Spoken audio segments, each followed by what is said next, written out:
Assalamu alaikum everyone. How are you all? I hope every one of you is fine. I'm here with another lecture, that is lecture number 128 for inter part 1, जिसमें हम लोग unit number 5 atomic structure के बारे में discuss कर रहे हैं.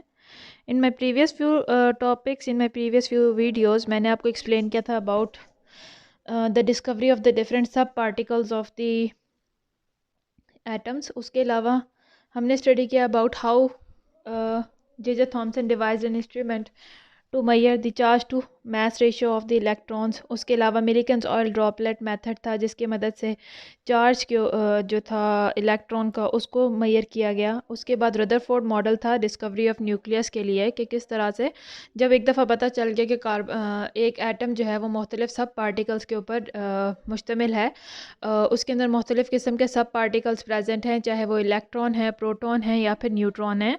But there was still no model to represent, there was still no explanation कि ये जो सब पार्टिकल्स हैं ये किस तरह से एक एटम के अंदर प्रेजेंट हैं.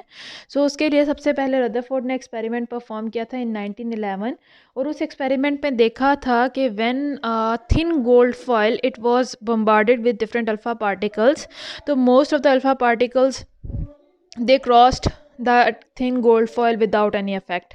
दे did not change their path. वो जिस तरह से आ रहे थे उसी डायरेक्शन में निकल गए उस गोल्ड फॉयल से.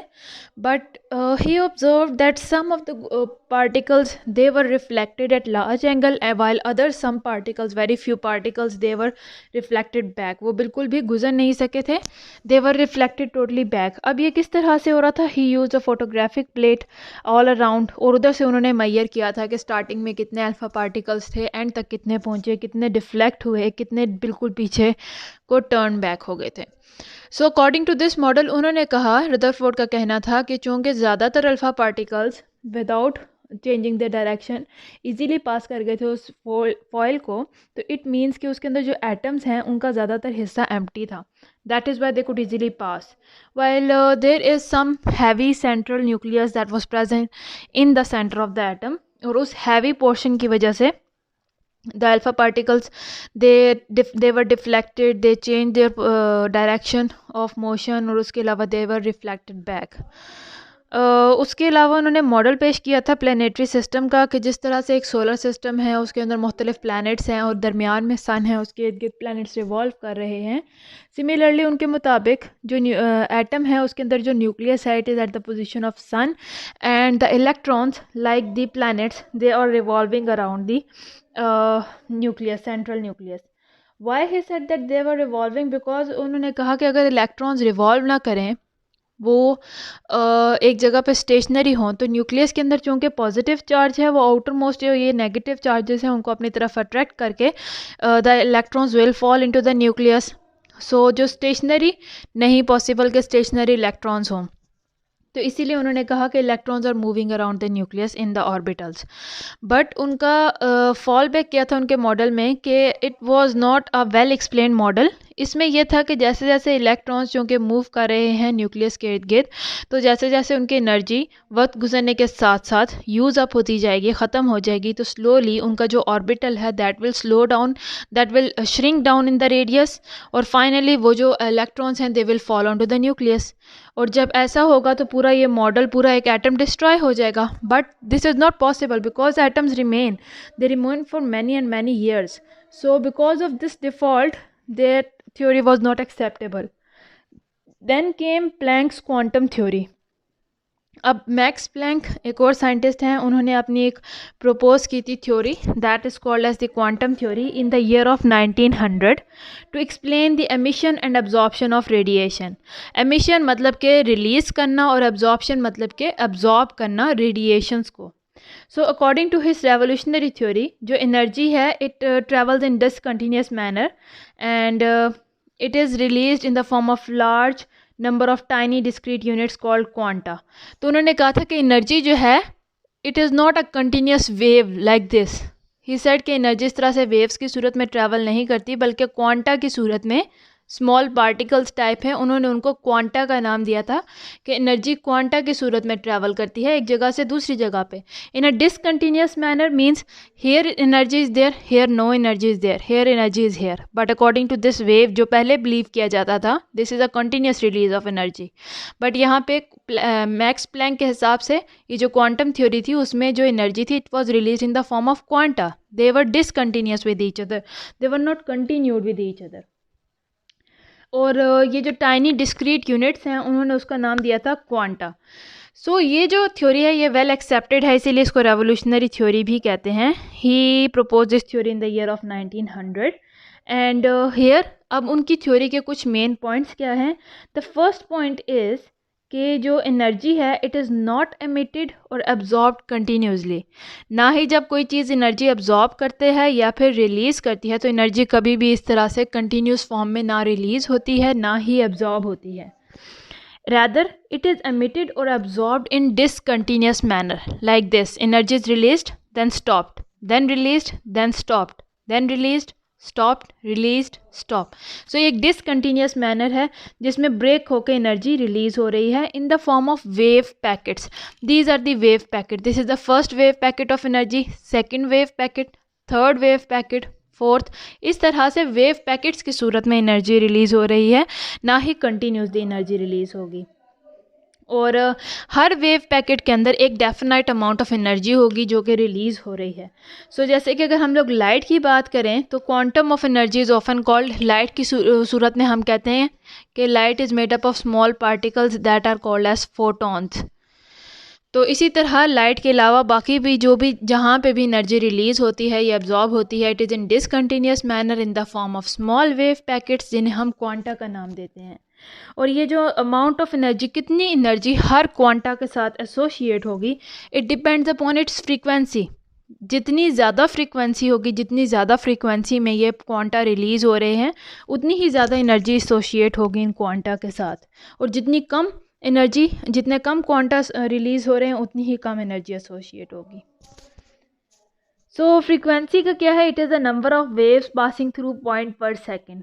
फ्रीक्वेंसी हम लोग इसको यहाँ पे लेते हैं कि energy it is proportional to energy of these photons, it is proportional to the frequency.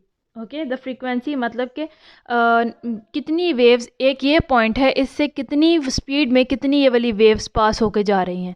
Waves are moving, they are not stationary like this, they are moving from this direction to this direction. So जितनी ज़्यादा waves इस direction से इस point के ऊपर से होके गुजरेंगी इसका मतलब है कि उन वेव्स की उतनी ही ज़्यादा एनर्जी है। ऑब्वियसली तभी वो ज़्यादा फास्टली गुजर रहे हैं, और अगर एनर्जी लो है तो they will not move much faster. तो इस वजह से एनर्जी जो है अगर लो है तो फ्रीक्वेंसी भी लो होगी, और एनर्जी हाई है तो फ्रीक्वेंसी भी हाई होगी। So to remove this proportionality sign he used a constant that H, and यहाँ पे हमारे पास इक्वेशन क्या आ गई, E is equal to H lambda, और H जो है it is known as Planck's constant. ये जो H है this is the Planck's constant. ये तब लगाया जाता है जब हमें इस प्रोपोर्शनैलिटी के साइन को रिमूव करके इक्वालिटी के साइन को लेके आना होता है। एंड दिस प्लैंक्स कांस्टेंट अगर हम इसकी वैल्यू देखें तो its value is fixed, it will remain the same, and its value is 6.626 into 10 to raise power -34 joule per second, joule second. So it is in fact the ratio of energy and the frequency of photon. अगर हम H को देखें तो we can rearrange this equation as H is equal to E over frequency. तो H जो है जिसे हम प्लैंक्स क्वांटम कहते हैं, दैट्स प्लैंक्स कांस्टेंट कहते हैं, it is very important to in this Planck's quantum theory. इस थ्योरी के हिसाब से प्लैंक क्वांटम ने क्या कहा था in the year 1900, he said that कि एनर्जी कभी भी कंटिन्यूस फॉर्म में नहीं होगी like a wave, it is release in the form of small packets जिनको उन्होंने क्वांटा का नाम दिया था, और क्वांटा का सिंगुलर क्वांटम है। सो हर पैकेट के अंदर जो एनर्जी है उसके अंदर कुछ एनर्जी एसोशिएट होती है। अब कितनी एनर्जी एसोशिएट होगी ये डिपेंड करते हैं ये एनर्जी उस फ्रीक्वेंसी से कि कितनी वेव जो है पास होती जाएगी एक स्पेसिफिक पॉइंट से, like this is a point, इधर से कितनी वेव्स ट्रैवल करके जाएंगी। जितनी ज़्यादा वेव्स ट्रैवल करके जाएंगी इसका मतलब फ्रीक्वेंसी उतनी ज़्यादा है और एनर्जी भी उतनी ज़्यादा। जितनी ज़्यादा एनर्जी होगी उतनी ही ज़्यादा वेव्स ट्रैवल करेंगी, और जितनी एनर्जी कम होगी उतनी ही कम वेव्स ट्रैवल करेंगी। So we can see we can say that energy is related to frequency, या frequency is proportional to energy. Frequency energy पे डिपेंड करती है, अगर एनर्जी ज़्यादा होगी तो फ्रीक्वेंसी भी ज़्यादा होगी, और अगर एनर्जी कम होगी तो फ्रीक्वेंसी भी कम हो जाएगी। और अगर हमें इस प्रोपोर्शनैलिटी के साइन को हटाना है तो for replacing proportionality with equality sign हमने h एज अ कांस्टेंट लिया है, इसे हम प्लैंक्स कांस्टेंट कहते हैं। h की value is fix, that is 6.626 into 10⁻34 joule second. और h जो है, अगर हम इसी इक्वेशन को रीअरेंज करें तो it is the ratio of energy over frequency. तो that was one of the most you can say a revolutionary theory to explain the release of energy. सो उन्होंने कहा है कि अ बॉडी कैन एमिट और absorb energy only in the terms of quanta. जो भी body है, आप जिसकी भी एग्जांपल ले लें, वो हमेशा जब भी एनर्जी रिलीज़ करेगी वो क्वांटा की सूरत में ही एनर्जी को रिलीज़ करेगी, not in the continuous form, जो इससे पहले अभी तक सपोज किया जा रहा था। अब तक सिर्फ यही माना जा रहा था कि एनर्जी जो है कंटिन्यूस फॉर्म में है, बट ये प्लैंक ने अपनी थ्योरी पेश की थी और उन्होंने कहा था कि energy rather than being in the continuous form, चाहे वो एब्जॉर्ब होने की बात हो रही है चाहे वो रिलीज़ होने की बात हो रही है, एनर्जी कंटिन्यूस फॉर्म में ना ही एब्जॉर्ब होती है और ना ही रिलीज़ होती है। जब भी कोई बॉडी एनर्जी को एब्जॉर्ब करेगी या फिर एनर्जी को रिलीज़ करेगी, it will do so in the form of quanta. वो क्वांटा की सूरत में, वेव पैकेट्स की सूरत में करेगी। और उसकी इक्वेशन क्या है? E is equal to H lambda, that is H V. So we can write this equation here, that energy is equal to H यानी कि प्लैंक्स कांस्टेंट एंड लैम्डा यानी कि frequency. So the frequency of the wavelength of photon is equal to c over lambda. So let us see how we will, कि हमने कहा कि frequency is equal to c over lambda. So we can replace this frequency with this equation. हम इस frequency को इस equation से अगर रिप्लेस कर देंगे, so it will become equal to E is equal to H c over lambda, not like this, like this. So ये जो फ्रीक्वेंसी है it is equal to c over lambda, I am sorry, the correct sign is this one. So जो frequency है, जो हम कह रहे हैं कि वो एनर्जी पे डिपेंड करती है, अगर फ्रीक्वेंसी की वैल्यू देखें, it depends upon the lambda and c over lambda. तो इसे हम लोग वेवलेंथ का भी नाम देते हैं। So here E is equal to H, हमने फ्रीक्वेंसी की जगह पे ये उसकी वैल्यू लिख दी, that is c over lambda. इसमें हम लोग वेवलेंथ क्या कहते हैं? वेवलेंथ इज, दिस इज ये वेवलेंथ। वेवलेंथ क्या है कि जब अगर आप इस वेव को देखें तो दो एडजेसेंट क्रस्ट या दो एडजेसेंट ट्रफ में कितना डिस्टेंस होता है, फ्रॉम हेयर टू हेयर और फ्रॉम हेयर टू हेयर, तो इसको हम लोग लैम्डा का नाम देंगे। And it is express in the form of lambda. Angstrom, nanometre और पिकोमीटर के नाम पे भी हम लोग इसको रख सकते हैं। तो जितनी ज़्यादा वेवलेंथ होगी फोटोन से एसोसिएटेड, उतनी ही कम एनर्जी होगी। किस तरह से? Let me show you. अगर एनर्जी ज़्यादा है तो वेवलेंथ जो है, एनर्जी ज़्यादा है, it is shown like this by this wave, इसका मतलब है कि एनर्जी काफ़ी ज़्यादा है। और अगर एनर्जी कम है किसी फोटोन की तो it is shown like this.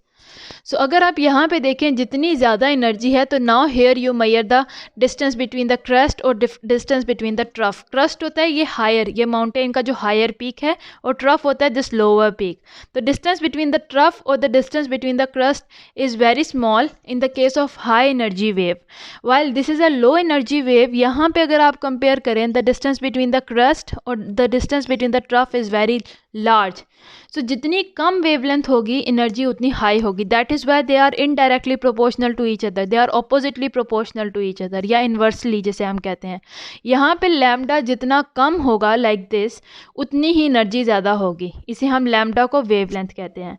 या फिर अगर लैम्डा आपने ज़्यादा कर दिया, किसी वेव का लैम्डा ज़्यादा है, वेवलेंथ ज़्यादा है, तो इसका मतलब वेवलेंथ ज़्यादा हुई तो एनर्जी कम हो जाएगी, because they are oppositely related to each other.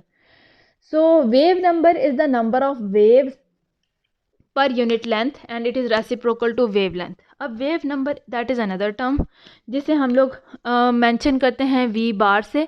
v बार का मतलब क्या है कि एक जो पॉइंट है, लाइक दिस पॉइंट, इधर से कितनी वेव्स ट्रैवल करेंगी। अगर ज़्यादा वेव्स ट्रैवल करेंगी तो उसका वेवलेंथ कम होगा, और अगर कम वेव्स ट्रैवल करेंगी तो उसका वेवलेंथ ज़्यादा होगा। सो हम कह सकते हैं कि ये जो v बार है that is the wave number, it is inversely proportional to the lambda या फिर वेवलेंथ, क्योंकि लैम्डा जब वेवलेंथ कम है, here wavelength is less, so many waves are travelling from this point, that is why it is more. ये oppositely proportional है एक दूसरे के। एंड अगर lambda is more, this wavelength is more, तो उतने ही कम वेव्स ट्रैवल करेंगे इस पॉइंट से। सो इट मीन्स कि they are both oppositely proportional to each other. जितनी ज़्यादा वेवलेंथ होगी उतना ही कम वेव नंबर होगा। So we can write this v bar is equal to 1/λ। So हम दोबारा से अगर अपनी इस इक्वेशन की तरफ देखें, दिस इज़, अगर हम इसको ओपन करके लिखें, e is equal to H C 1/λ, like this. 1/λ की जगह पे मैं ये वेव नंबर भी लिख सकती हूँ। So e is equal to H C V, that is the wave number. So हमने स्टार्ट की थी अपनी इक्वेशन यहाँ से, e is equal to H V, जो ये जो फ्रीक्वेंसी थी, frequency is equal to speed over wavelength. Wavelength हमने कहा कि it is opposite proportional to the wave number, तो हमने उसकी जगह पे वेव नंबर की वैल्यू लगा के फाइनल जो इक्वेशन हमारे पास आई है that is E is equal to H C V बार।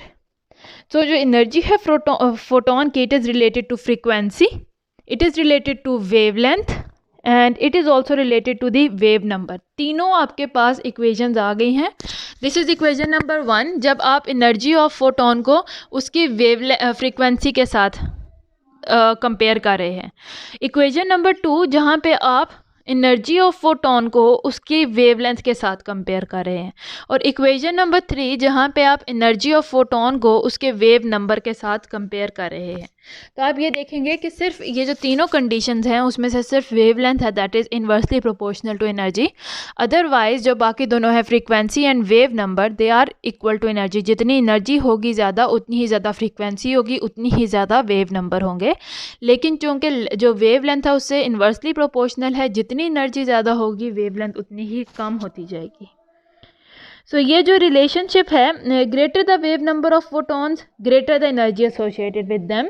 तो ये जो रिलेशनशिप है एनर्जी की फ्रीक्वेंसी के साथ, वेवलेंथ के साथ और वेव नंबर के साथ about the photon of light, that is accepted by the scientist and same this equation was used as a basis for by the Bohr's atomic model to explain the structure of atom। जब Planck's quantum theory पेश की गई थी तो उसको basis बना के, that was this theory, it was not demonstrated, it was not provided by Planck for the atomic structure, लेकिन उन्होंने फोटोन की एनर्जी किसी बॉडी के अंदर किस तरह से एनर्जी अब्जॉर्ब होती है, रिलीज़ होती है, उसको बेसिस बना के ये पूरी अपनी इक्वेशन प्रपोज की थी।